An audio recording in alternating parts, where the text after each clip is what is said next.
Eyewitnesses of a deadly helicopter crash in the Grand Canyon believe strong winds may have been to blame. One witness took this video shortly after the chopper hit the ground. 3 British tourists were killed while 3 others survived. They and the pilot are being treated at a Nevada hospital.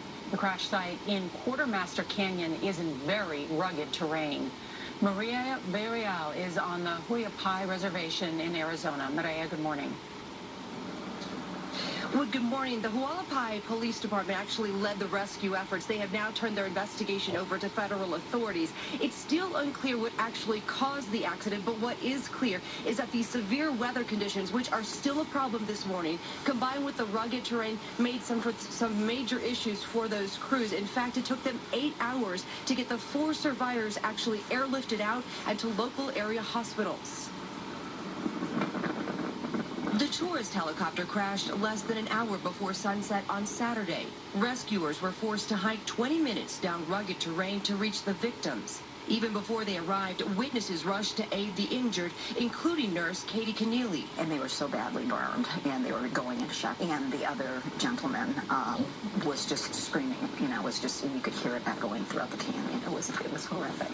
Keneally had taken a separate tour with her family and had just landed nearby when she saw the smoke and ran to help. The people that were leading the whole thing were saying that it may be too windy. We may need to just spend the night with these patients. It took until 2 a.m. to get the final victim out. We had gusts up to 50 miles an hour. The terrain where the crash occurred in Quartermaster Canyon is extremely rugged.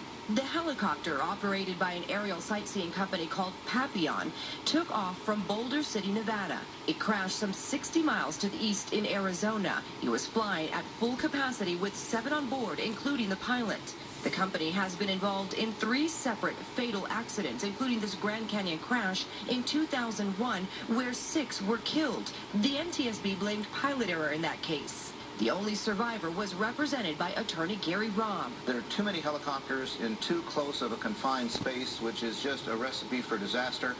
We've been thinking that Grand Canyon tours need to be closely regulated for a long time. It's still too early to determine what caused this crash to happen. We did reach out to Papillon to ask him about those previous accidents, but they have yet to get back to us. They did release a statement, though, about Saturday's crash, saying that their top priority is the care and needs of their passengers and their staff. They also added that they are fully cooperating with the National Transportation Safety Board's investigation. Bianna? Those details are just heart-wrenching. Maria, thank you.